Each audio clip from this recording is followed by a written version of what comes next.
Et c'est parti pour un tour des actualités financières en Europe et on commence avec le CAC 40 qui a évidemment connu un lundi noir hier. Oui, tout à fait. Le CAC 40 hier a connu sa pire séance depuis l'annonce du Brexit, depuis juin 2016, avec une baisse de 4% donc sur l'indice parisien.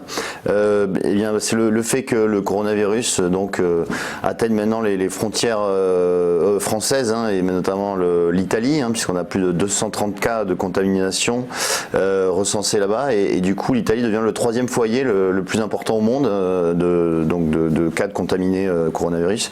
Par conséquent, là, on a eu des investisseurs qui, auparavant, étaient un petit peu trop optimistes, puisqu'on avait eu un CAC 40 qui a encore fait un nouveau sommet annuel la semaine dernière.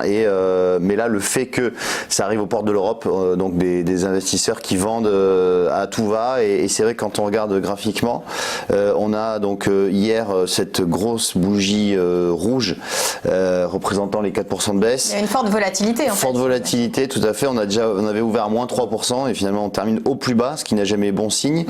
Ouais. Et on revient tester quasiment les zones de support aux alentours des 5750.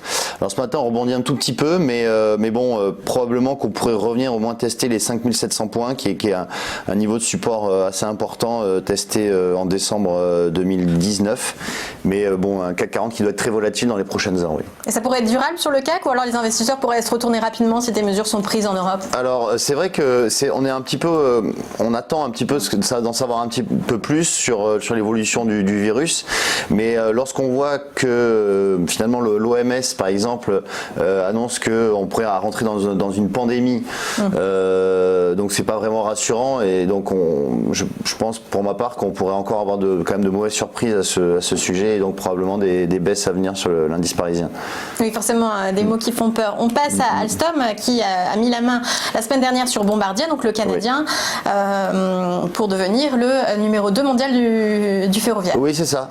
C'est vrai que Alstom a voulu l'année dernière déjà se rapprocher de Siemens dans la division ferroviaire. Ça, c'était un projet qui a été avorté par la Commission européenne. Et finalement, la société française s'est rapprochée de Bombardier, donc un Canadien qui est le numéro 3 mondial du ferroviaire et qui finalement était plutôt avait quelques dettes, et finalement donc c'est plutôt opportun de la part d'Alstom d'acquérir la division ferroviaire de Bombardier pour un montant qui doit être compris entre 5,8 et 6,2 milliards d'euros. Et finalement cette opération doit faire face aux géants chinois, leader mondial C2RC, qui est le leader mondial fabricant de trains, pour lutter un petit peu contre l'hégémonie de ce chinois. Et le nouvel acteur donc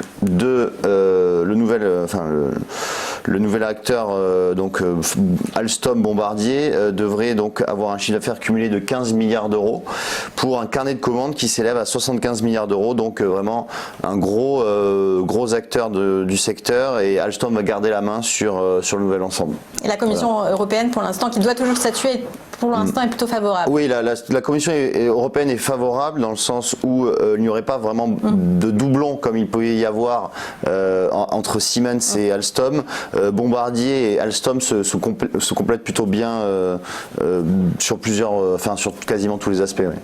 Et on retrouve Alstom puisque c'est notamment grâce à Alstom que Bouygues publie de bons résultats. Oui, tout à fait. Bouygues a publié d'excellents résultats la semaine dernière, et ça a été salué en bourse d'ailleurs avec une hausse de 7%. Bon, on voit que là, hier, le titre a retracé à peu près tout ce qu'il avait gagné la semaine dernière, mais Bouygues effectivement a dévoilé. Alors c'est un groupe qui est notamment dans la construction très diversifié, donc la construction qui est son cœur de métier, mais également Bouygues Télécom, donc le secteur des télécoms, Bouygues Télécom s'en est très bien sorti puisque la filiale a gagné 653 000 nouveaux clients l'année dernière, et son chiffre d'affaires a progressé de 13%, donc ça a dégagé un résultat net un chiffre d'affaires de 1,2 milliard d'euros.